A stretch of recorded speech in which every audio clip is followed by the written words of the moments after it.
मान्य सदस्य श्री संजीव झा। बहुत बहुत धन्यवाद अध्यक्ष महोदय। अभय वर्मा जी ने चर्चा की शुरुआत की थी और अभय वर्मा जी जो बात कही थी मैं वहीं से शुरू करूंगा। अभय जी ने कहा कि जब आतंकी पहलगाम आया, उस मासूम टूरिस्टों को धर्म पूछ कर मारा और नृशंस हत्याएं हुई। आखिर उसका मंशा क्या था? उसका मंशा नृशंस हत्या के साथ साथ था कि इस देश में गृह युद्ध फैले। दुर्भाग्य यह है कि जिस तरह का काम वो आतंकी कर रहा था, उसी तरह का काम इस देश में बैठे कुछ गद्दार भी कर रहे थे।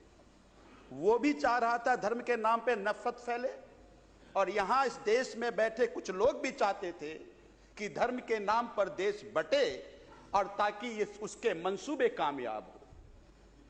तो कुछ गद्दार तो इस देश में ही भी है, और मुझे लगता है वो तमाम लोग जो बार बार कहते हैं धर्म के नाम पर नफरत फैलाने की कोशिश करते हैं, वो उसी आतंकी के मंसूबे को आगे बढ़ाने का काम करते हैं। मुझे अपने सैन्य के शौर्य पर गर्व है, इसमें कोई दो मत नहीं है कि हमारी सेना ने जो कारनामा किया पूरा विश्व ने उसे देखा, और यह साबित करता है कि अगर सेना को खुली छूट दोगे तो जो आप कह रहे थे कि हां कराची तक पहुंचने की मादा भारतीय सेना रखती है।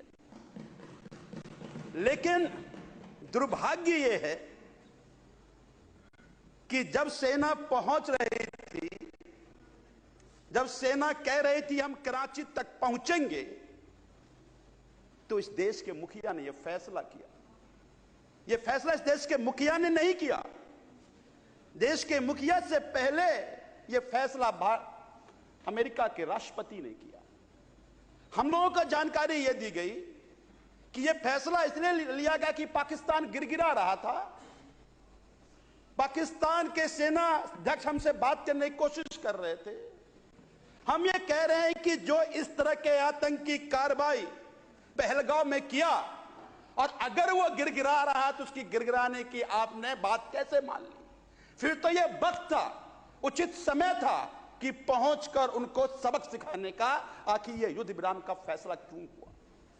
और बिल्कुल ठीक कह रहे थे आप कि जो प्रधानमंत्री नरेंद्र मोदी जी ने किया, मुझे लगता है कि आज तक कोई प्रधानमंत्री इस देश का इस तरह का कमजोर कायराना निर्णय किसी ने नहीं लिया। इस बात से मैं सहमत हूं।